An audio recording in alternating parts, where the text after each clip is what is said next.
일을 마치려 하면은 이라는 제목으로 함께 하나님 말씀을 나눠보고자 합니다. 우리 앞뒤적으로 이렇게 한번 인사했으면 좋겠습니다. 올해도 수고 많으셨습니다. 네, 고맙습니다. 수고 많으셨습니다. 한 해 동안 수고해 주시고 기도해 주시고 봉사해 주신 여러분 덕분에 한 해를 잘 마무리할 수 있었습니다. 이번에 우리 이렇게 자기 어깨를 두드리면서 그래 수고 많았다 이렇게 한번 하겠습니다. 네, 그래 수고 많았다. 네, 여러분 수고 많으셨습니다. 어려움도 있었고 힘든 것도 있었고 때로는 참기 어려운 일들도 우리에게 있었지만 그래도 버티고 이겨서 여기까지 왔습니다. 감사를 드립니다. 우리가 함께 지금 읽고 있는 이 사도행전이라고 하는 성경은 총 28장으로 이루어져 있습니다. 그리고 우리가 지금 읽고 있는 본문은 20장입니다. 아직 8장이 남았다 그 얘기죠. 그럼에도 불구하고 오늘 본문에서 말하고 있는 바울의 말은 일을 마치려 하면은 이라는 단어를 살펴보면서 바울의 이 말 속에서 그는 지금 마지막을 준비하고 있다는 것을 우리가 알 수 있습니다. 8장이나 남았는데 말입니다. 한 해를 마무리하는 우리들에게 바울이 말하는 이 하는 일을 마치려 하면은 이라는 이 단어가 우리에게 주는 교훈이 있다고 저는 생각이 듭니다.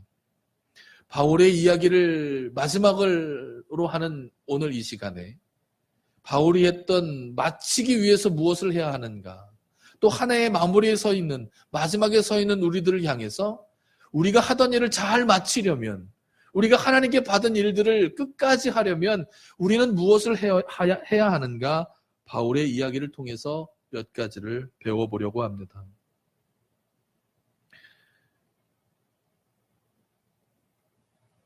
우리는 짧게는 한 해를, 길게는 인생을 잘 마치려면 무엇을 해야 할까요? 바울은 지금 무엇을 마치고자, 그것을 끝까지 완주하고자 무엇을 힘쓰고 있습니까? 바울이 하던 일을 마치기 위해서 힘썼던 첫 번째는 성령의 매이기를 힘썼다는 것입니다. 그렇습니다. 바울은 어쩌면 인생의 마지막이 될지도 모르는 여행을 준비하고 있습니다. 그리고 그 여행을 준비하면서 그가 가장 힘썼던 것은 바로 성령의 매이기를 힘썼다는 것입니다. 오늘 본문 22절은 이렇게 시작합니다. 보라, 이제 나는 성령에 매여 있다.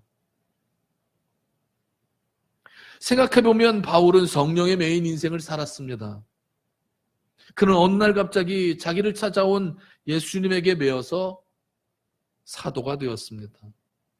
자기가 원해서 사도가 되었다기보다 어쩌면 반강제로 사도가 되었다는 것이 맞을지도 모르겠습니다. 그렇게 반강요에 의해서 바울은 사도가 되었고 교회의 지도자가 되었을 즈음에 하나님은 또 갑자기 바울에게 나타나서 하던 일을 멈추고 전도 여행을 떠나야 한다고 말했습니다. 이번에도 바울은 하던 일을 모두 멈추고 하나님의 말씀을 따라 강요에 의해 전도 여행을 시작했습니다. 전도 여행을 하면서도 그는 마음대로 할 수 있는 게 없었습니다. 가고 싶었던 아시아를 뒤로하고 발길을 돌려 마게도니아로 가라고 말씀하시는 하나님의 명령을 따라서 모든 일정을 수정하고 마게도니아로 갔습니다.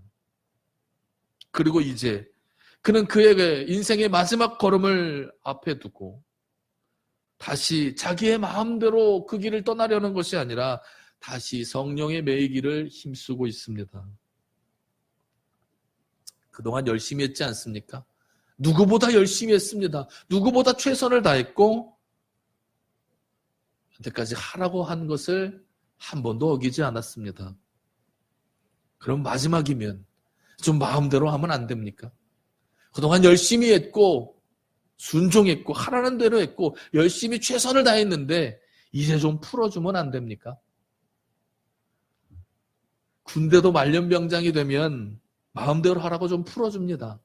그동안 수고했다는 얘기겠죠. 마지막인데 그동안 못했던 것들을 좀 하면 안 됩니까? 포기했던, 뒤돌아섰던 아시아로 다시 가면 안 되겠습니까?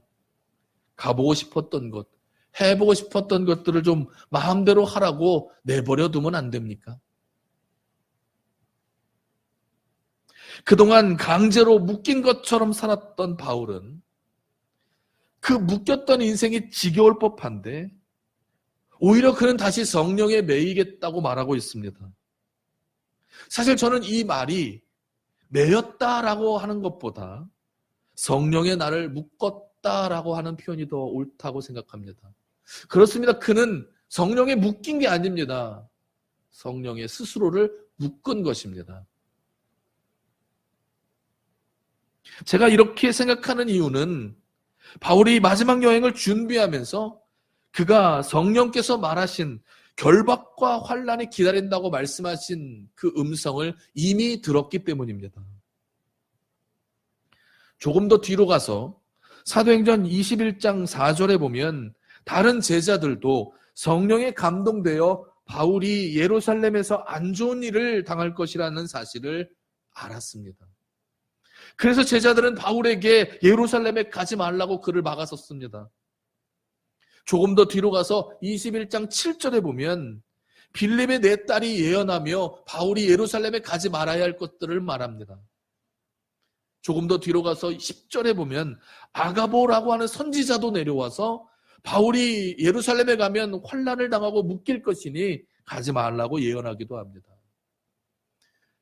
그러니까 지금 바울은 자기가 하나님으로부터 들었던 이야기, 다른 제자들로부터 들었던 이야기, 빌립의 네 딸들로부터 들었던 이야기, 아가보라고 하는 선지자들로부터 들었던 이야기를 통해서 그가 예루살렘에 가면 무슨 일이 있는지 명확하게 알았습니다. 명확하게 알았습니다. 저는 이러한 사실들로 먼저 알 수 있는 것은 바울은 이미 어려움을 당할 거라는 사실을 알고 있었다는 것입니다. 이전에 바울이 살았던 인생과 달리 그의 마지막에는 선택의 기회가 있었습니다. 결박과 환난을 피할 시간도 그에게 있었고 확신도 그에게 있었습니다. 그런데 이상한 것은 바울은 지금 자기 마음대로 하지 않는다는 사실입니다. 자기 마음대로 그것을 피하지 않았고 가고 싶은 곳으로 가지 않았습니다. 저는 이것이 바울이 성령을 자신에게 묶었다는 표현으로 바꾸고 싶은 이유이기도 합니다. 자기가 하던 일을 마치기 위해 그는 성령의 자신을 묶었습니다.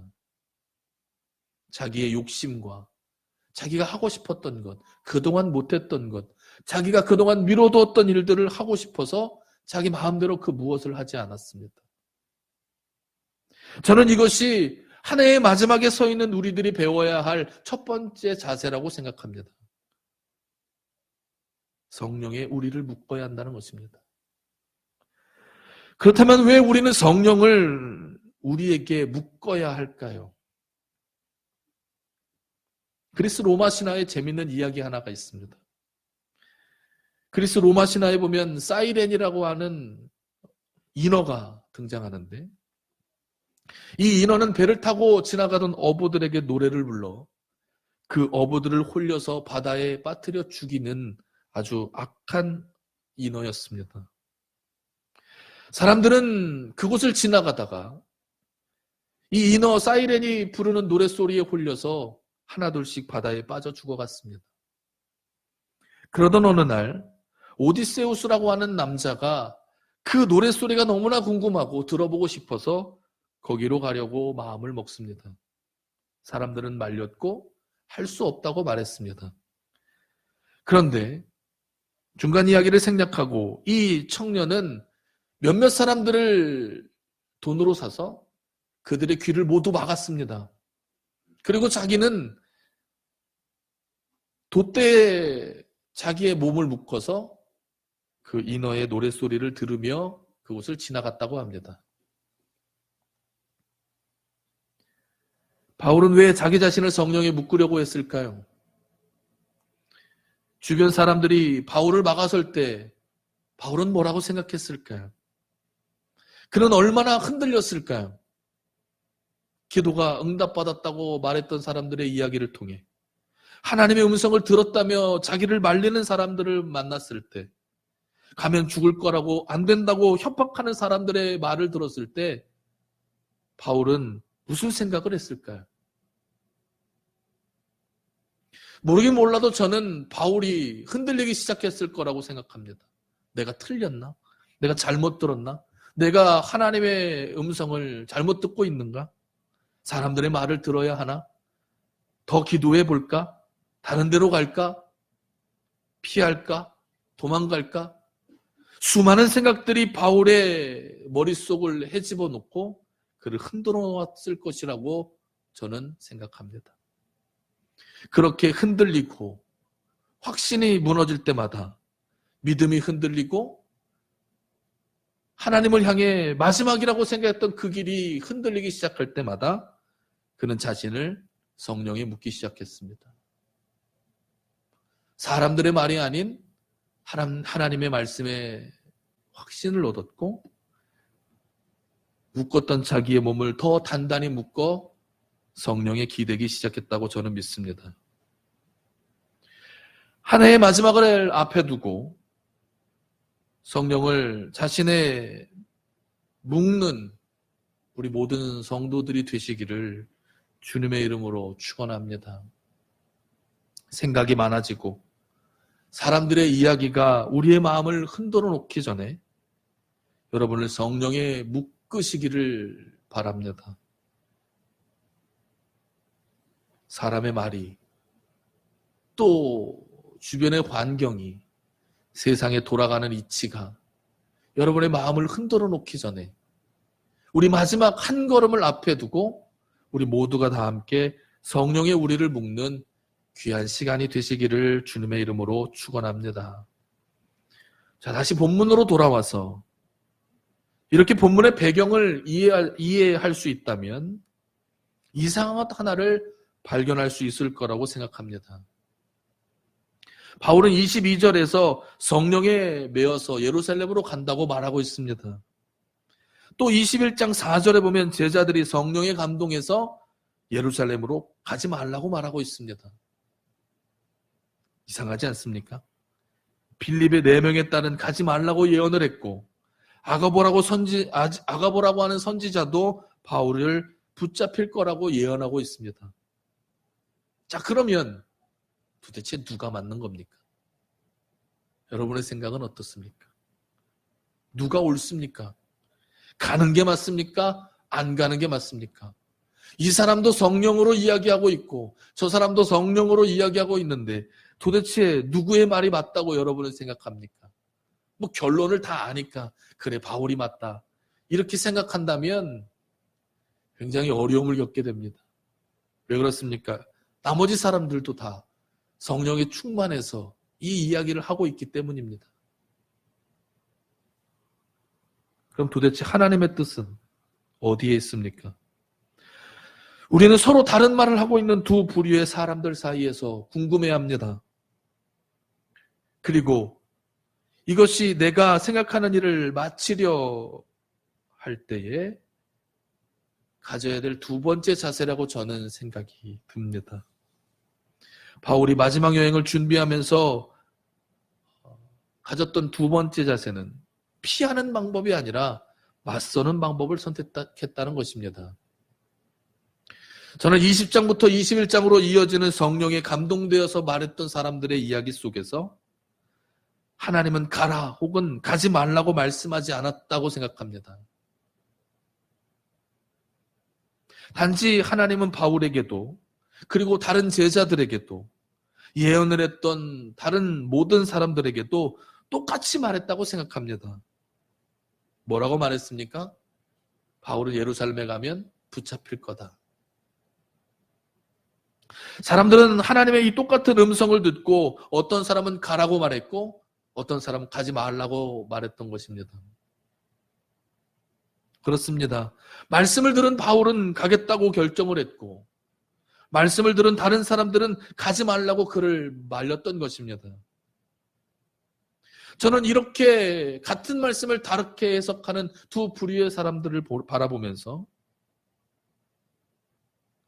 바울이 선택했던 말씀을 듣고 피하는 방법이 아니라 말씀을 듣고 말씀을 따라 돌파하는 삶을 선택했다는 것을 배우시기를 바랍니다. 저는 본문의 말씀을 읽어가면서 하나님은 누구에게나 말씀하신다고 믿습니다. 믿음이 큰 사람, 믿음이 적은 사람 상관없이 바울에게도 제자들에게도 빌립의 4명의 딸들에게도 선지자 아가보에게도 하나님은 말씀하셨다고 생각합니다. 그리고 지금 우리에게도 하나님은 말씀하고 계신다고 믿습니다. 그러나 중요한 것은 그 말씀을 듣고 우리가 어떤 결정을 내리냐에 따라서 우리가 하는 말과 우리가 하는 행동은 전혀 다를 것이라고 저는 생각합니다. 바울이 했던 말을 따라 그가 했던 결정 속에서 우리가 배울 수 있는 것은 그가 하는 일을 잘 마치기 위해서 피하는 것이 아니라 맞서야 한다고 우리에게 말하고 있다는 것입니다.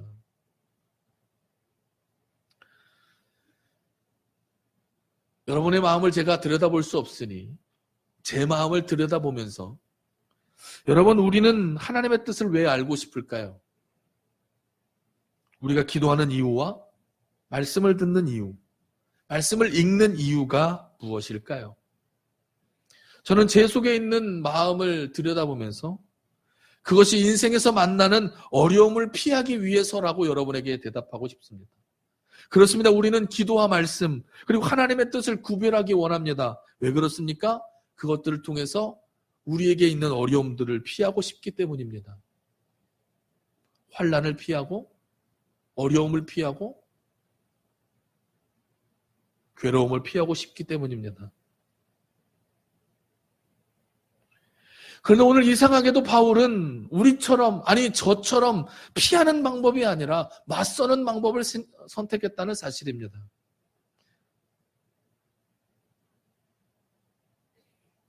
이런 생각이 제 머릿속에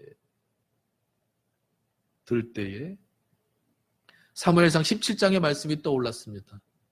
그 유명한 다윗과 골리앗의 이야기입니다.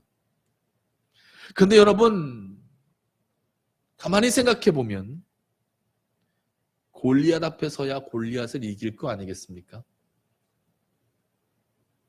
골리앗 앞에 나가지도 않고 어떻게 골리앗을 이기겠습니까?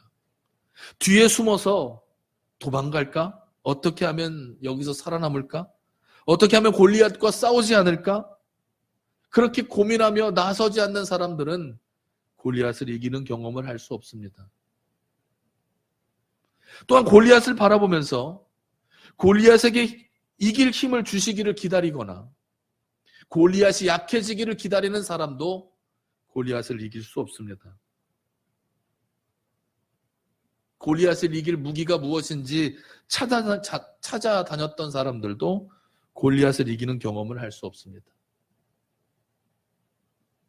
쓸만한 무기가 없고 그럴듯한 갑옷이 없어도 이길 힘도 이길 키도 능력도 없지만 골리앗 앞에 서서 당당히 하나님의 이름을 불렀던 다윗이라고 하는 사람은 끝내 골리앗을 이기는 경험을 하게 됩니다. 저는 이것이 다윗의 위대함이라고 생각합니다. 다윗은 무엇이 잘난 사람이 아닙니다. 어떤 분들은 다윗이 돌팔매질을 잘했다. 저는 그렇게 생각하지 않습니다.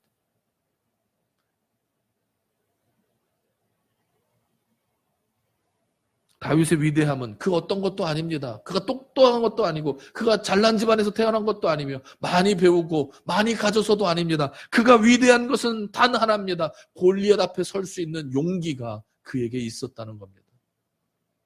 이스라엘에 누구도 없는 그 용기, 이스라엘에서는 찾아볼 수 없는 그 믿음이 그에게 있었기 때문입니다. 그렇습니다.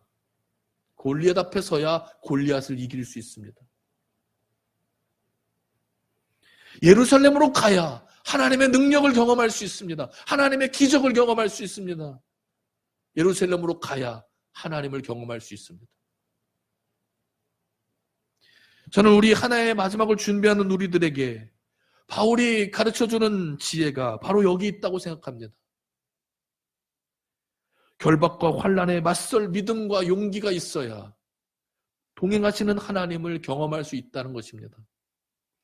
문제를 피해가는 지혜보다 문제를 이기는 능력이 우리에게 있기를 소원합니다.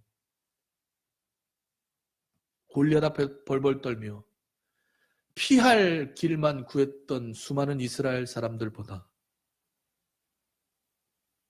두렵고 떨리는 마음을 가지고도 골리앗 앞에 설 수 있었던 다윗의 용기와 믿음이 여러분에게 있기를 주님의 이름으로 축원합니다. 바울이 이렇게 당당했던 이유가 뭔지 아십니까?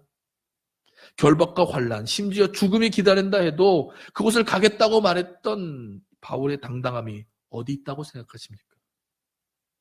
문제를 피해가는 것이 아니라 문제를 돌파하겠다고 선포했던 그의 당당함은 어디서 나온다고 생각하십니까? 바울이 이렇게 말할 수 있는 것은 그는 하나님의 동행하심을 믿었기 때문입니다. 저는 이것이 우리가 바울에게서 배워야 될, 한 해를 잘 마치려는 사람들이 배워야 될 세 번째 자세라고 생각합니다. 바울에게 중요한 것은 예루살렘에서 무슨 일이 일어나는지에 대한 것이 아닙니다. 결박과 환난이 기다리고 죽음이 기다리고 어려움이 기다리고 거기서 매맞아서 죽을 수도 있다. 이런 정보들이 중요한 것이 아니었습니다. 바울에게 중요한 것은 그 길에 하나님이 동행하시는가였습니다. 그렇습니다. 우리는 정보를 들으러 교회에 오는 것이 아닙니다. 무슨 점쟁이 찾아가서 결과를 얻듯이 가야 됩니까? 말아야 됩니까? 직장에 가야 됩니까? 말아야 됩니까? 이거 해야 됩니까? 말아야 됩니까? 내년에 운세는 어떻습니까? 내년에 나는 좋습니까? 나쁩니까? 아픕니까? 안 아픕니까? 무슨 점괘 받는 것처럼 그러기 위해서 우리는 주님 앞에 나오는 것이 아닙니다.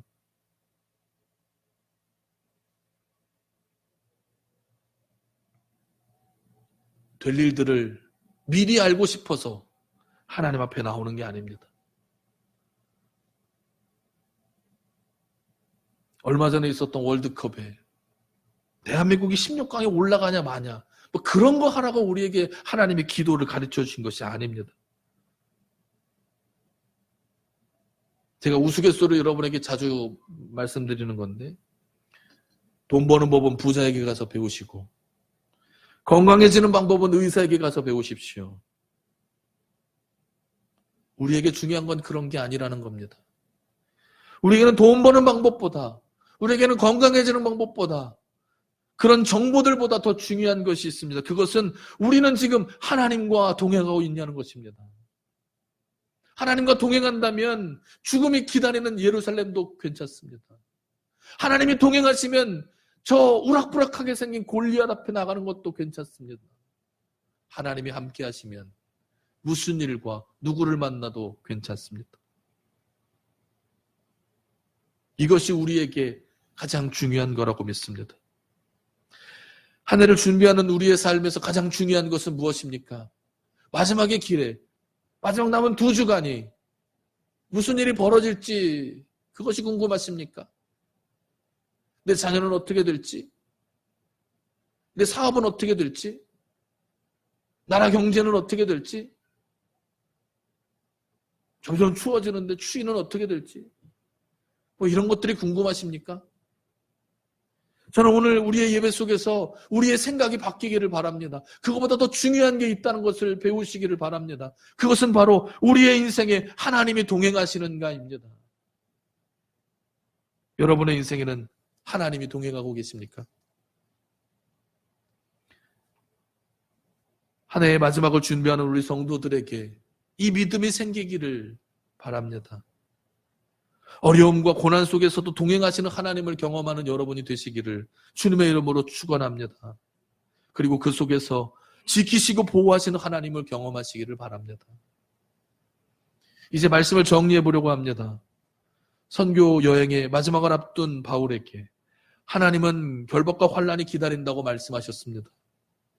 주변의 사람들도 하나같이 바울에게 안 좋은 일이 일어날 거라고 말했습니다. 사람들은 바울을 막아섰고 그에게 가지 말라고 말했으며 하던 일을 멈추고 나중에 할 수 있다고 그를 설득하기 시작했습니다. 올해가 아니어도 할 수 있다고 말했습니다. 지금이 아니어도 언제든지 할 수 있다고 말했습니다. 소나기는 피해가는 게 정답이라고 말하기도 했습니다. 그러나 바울은 하는 일을 마치려고 할 때에 필요한 것은 그런 것이 아니라고 우리에게 가르쳐 줍니다. 본문을 통해서 우리가 배웠던 첫 번째는 사람들의 말과 일어나는 상황들에 흔들리지 않도록 성령의 우리를 묶어야 한다는 것입니다. 상황은 시시때때로 바뀌고 사람의 말은 그거보다 더 자주 바뀌곤 합니다. 사람은 누구나 흔들릴 수 있고 사람은 누구나 두려움에 빠집니다. 사람은 언제나 흔들릴 수 있고 사람은 언제나 나약해지기 마련입니다. 바울이라 할지라도 다윗이라 할지라도 예외가 아닙니다. 성경에 나오는 그 누구도 여기서 예외가 될 수 없습니다. 그런데 우리가 주목하는 것은 그렇게 나약하고 연약한 사람들 속에서 누가 살아남은 거냐는 것입니다. 누가 이겼습니까? 힘 있는 사람이 이겼습니까? 능력 있는 사람, 많이 배운 사람, 많이 가진 사람이 이긴 것이 아닙니다. 오늘 바울처럼 성령의 스스로를 묶어 성령에 의지한 사람이 이길 수 있습니다. 여러분, 이 시간 하나님께 우리의 자신을 묶어봅시다. 그리고 남은 2주간 주님을 의지해서 승리하는 여러분이 되시기를 주님의 이름으로 축원합니다. 두 번째, 우리가 성경을 통해서 배운 것은 피하는 게 아니라 돌파하는 법을 배워야 한다는 겁니다. 피하는 방법은 성경이 아니어도 많이 있습니다. 피할 수 있는 길은 교회가 아니어도 배울 수 있습니다. 그런데 우리는 언제까지 도망가고 언제까지 피해야 합니까? 저는 오늘 이 말씀을 의지해서 이제 믿음으로 싸워야 한다고 여러분에게 선포하고 싶습니다. 다윗처럼 당당히 골리앗 앞에 서야 할 때가 되었다고 말하고 싶습니다. 바울처럼 어려움 속에서도 예루살렘으로 걸어 올라가야 한다고 여러분에게 말하고 싶습니다. 골리앗 앞에 서야 골리앗을 이길 수 있고 예루살렘으로 가야 하나님을 만날 수 있기 때문입니다. 여러분을 두렵게 하는 것은 무엇입니까? 여러분을 흔드는 것은 무엇입니까? 여러분을 괴롭게 하는 것은 무엇입니까? 이제 하나님이 우리에게 주시는 말씀을 의지해서 그 앞에 믿음으로 서봅시다. 그리고 동행하시는 하나님, 이기게 하시는 하나님, 승리케 하시는 하나님을 경험하는 여러분의 인생이 되시기를 바랍니다. 본문을 통해서 배우는 마지막 세 번째는 하나님의 동행을 경험하십시오. 어디로 갈지, 무슨 일이 일어날지 아는 것보다 더 중요한 게 있습니다. 그것은 하나님이 동행하시냐 하는 것입니다. 이것이 아브라함이 고향을 떠났던 이유이고 이것이 바울이 예루살렘으로 갔던 이유이기도 합니다. 그리고 그들의 인생이 아름다웠던 이유이기도 합니다. 한 해의 마지막, 수많은 정보들이 여러분에게 있다고 여러분의 인생이 아름다워지는 게 아닙니다. 여러 사람들이 여러분에게 속삭인다고 여러분의 인생이 아름다워지는 것도 아닙니다. 어떤 어려움과 고난 속에서도 동행하시는 하나님, 힘주시는 하나님, 그리고 그 속에서 우리를 보호하고 도와주시는 하나님을 경험하고 인생의 마지막, 아니 한 해의 마지막을 아름답게 장식하는 여러분의 인생이 되시기를 주님의 이름으로 축원합니다.